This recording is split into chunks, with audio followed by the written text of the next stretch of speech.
When people think of Watch Dogs 1, they usually remember the hacking, the trench coat, or maybe how the driving felt a little, let's say, questionable.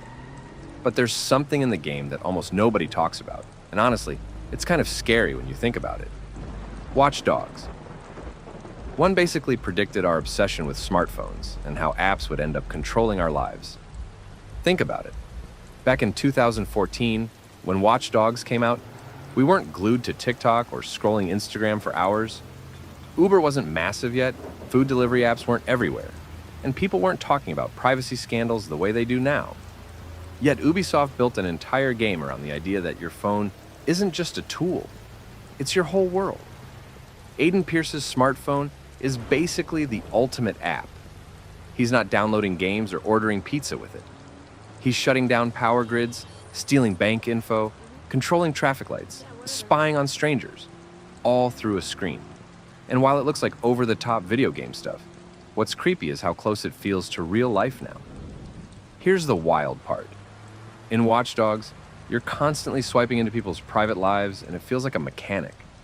But today we actually do that, just legally.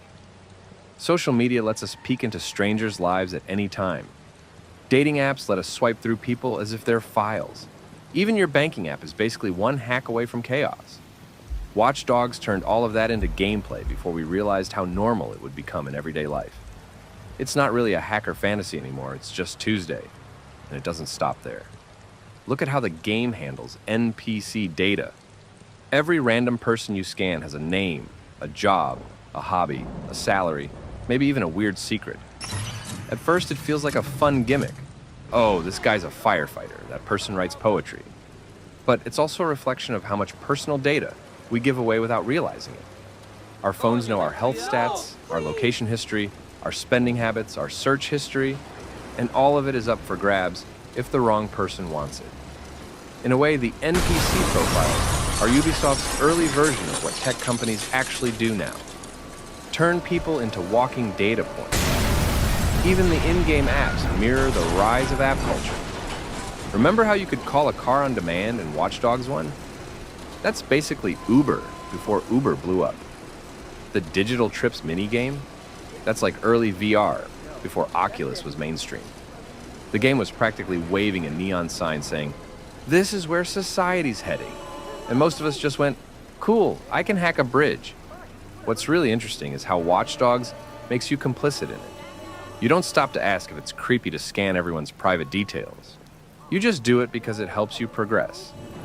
And isn't that exactly how we use technology today? We don't think twice about letting apps track us if it means convenience. We click accept all cookies without even reading what data we're giving away.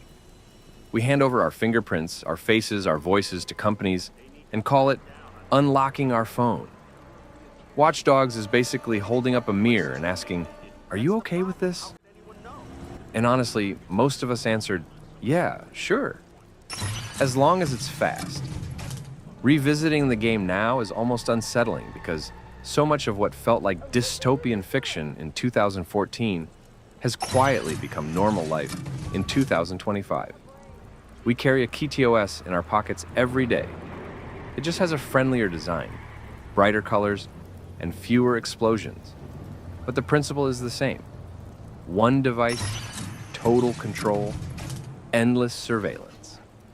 So, the next time someone says, Watch Dogs was just a clunky open-world game with some cool hacking gimmicks, remind them that it basically saw the future.